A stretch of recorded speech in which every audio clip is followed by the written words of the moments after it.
Launch అనేది మోసానికి పర్యాయపదంగా మారిపోయింది.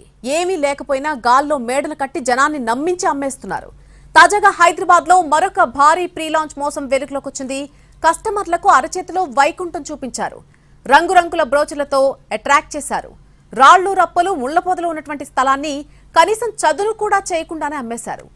ఏళ్లు గడుస్తున్నా రిజిస్ట్రేషన్ చేసి ఇవ్వకుండా కాలయాపన చేయడమే కాకుండా ఒక్కో ప్లాట్ను 2-3కి అమ్మేసింది ఒక బడా రియల్ ఎస్టేట్ సంస్థ. భారీ గేటెడ్ కమ్యూనిటీ బ్రోచర్లు చూపించి ప్లాట్లు అమ్మేది ఒకరు, రెరా అలాగే హెచ్ఎండిఏ అప్రూవల్స్ ఉన్నాయని గాల్లో మేడలు చూపించి అపార్ట్మెంట్ల అమ్మకాలతో సొమ్ము చేసుకునేది మరొకరు. కానీ భూమిని తవ్వకుండా పునాదులు వేయకుండా అసలు ఏమీ అక్కడ లేకుండానే ఖాళీ భూమిని చూపిస్తూ pre launch one time payment దందా పేరుతో హైదరాబాద్ సెంటర్లో కోట్లు కొల్లగొట్టింది ఒక బడా రియల్టీ సంస్థ. కుత్బుల్లాపూర్ పరిధిలోని జీడిమెట్ల విలేజ్ లో భారీ మోసానికి పాల్పడింది శివోం రియల్ ఎస్టేట్ సంస్థ.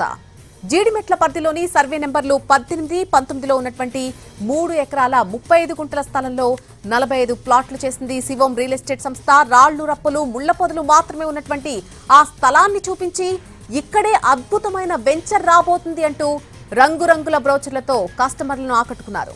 ఇల్లు కట్టుకుంటామంటేనే ప్లాట్లు అమ్ముతామని, కేవలం స్థలం కోసం కొనేవారికి అమ్మమని కూడా ప్రకటించారు. రిటైర్డ్ ప్రభుత్వ, ప్రైవేటు ఉద్యోగులే టార్గెట్ గా ఇలా ప్రకటించారు. దీంతో చాలా మంది ఉద్యోగులు, రిటైర్డ్ ఉద్యోగులు, వ్యాపారులు శివోం రియల్ ఎస్టేట్ సంస్థ వద్ద ప్లాట్లు కొన్నారు. 2017లో 45 ప్లాట్లు అమ్మేశారు. కొన్ని నెలల్లోనే రిజిస్ట్రేషన్ చేసిస్తామని చెప్పారు. 7 ఏళ్లు గడుస్తున్నా రిజిస్ట్రేషన్ చేసివ్వలేదు. చెప్పినవన్నీ రంగురంగుల బ్రోచర్లకే పరిమితమైపోయాయి. 7 ఏళ్లు గడుస్తున్నా సరే ఆ ఊసే లేకపోవడంతో బాధితులకు అప్పటిగాని అర్థం కాలేదు, నిండా మునిగిపోయామని.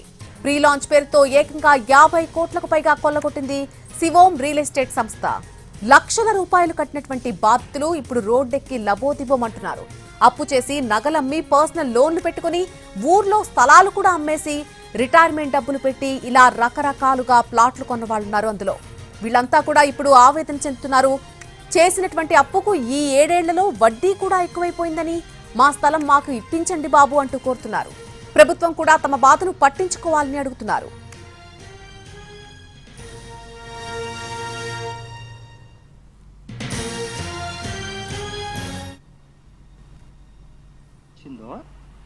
అప్పటి నుంచి మేము ఈ శివం ప్రాజెక్ట్స్ ఎండి ఎవరైతే సాంబమూర్తి అన్నారో అతన్ని మేము అడుగుతూ వస్తున్నామండి. అరే మేమందరం తీసుకున్నాం కదా, మరి ఎప్పుడు డెవలప్మెంట్ చేస్తారు, ఎప్పుడు మాకు హ్యాండ్ ఓవర్ చేస్తారు అని అతన్ని అడగడం జరుగుతుందండి.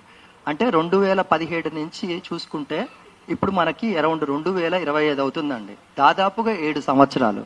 ఈ 7 సంవత్సరాల పాటు ఏదో ఒక రీజన్తో ఒక కాలయాపన చేసుకుంటూ చేస్తామండి, చూస్తున్నామండి, ఇలా కాలయాపన చేసుకుంటూ వచ్చారండి. మేము ఇప్పటికి దాకా కూడా చాలా పేషెంట్స్గా వెయిట్ చేశామండి. సో దాదాపుగా ఇది ఒక 50 కోట్లు వీళ్ళు తీసుకున్నారండి. అంటే అందరం మేము 45 ప్లాట్ ఓనర్స్ ఉంటే ఈ 45 ప్లాట్ ఓనర్స్ దగ్గర నుంచి దాదాపుగా 50 కోట్లు డబ్బులు తీసుకున్న మనిషి, ఒక జవాబుదారితనంగా ఉండాల్సిన మనిషి రెస్పాన్స్ ఇవ్వకపోవడం. గత 7 సంవత్సరాలుగా మా 45 మంది కలిసి ఆయనకి ఎన్నిసార్లు మీటింగ్ అడిగాము, ఎన్నిసార్లు కలిశాము.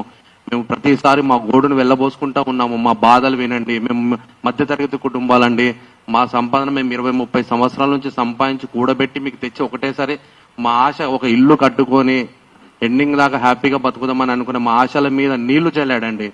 మా బాధలు ఎవరికి చెప్పాలో అర్థం కాక మేము ఆయన దగ్గరికి వెళ్ళి ఎన్నోసార్లు మొరబెట్టుకుంటే మా లేడీస్తో, పిల్లలతో, అందరితో, బంధువులతో కలిసి వెళ్తే కూడా ప్రతిసారి మాట జవదాటడం, రేపు చేస్తానండి, నేను చేపిస్తానండి, మా ఓనర్స్ సరిగ్గా లేరు, నేను మళ్ళా చేపిస్తానండి.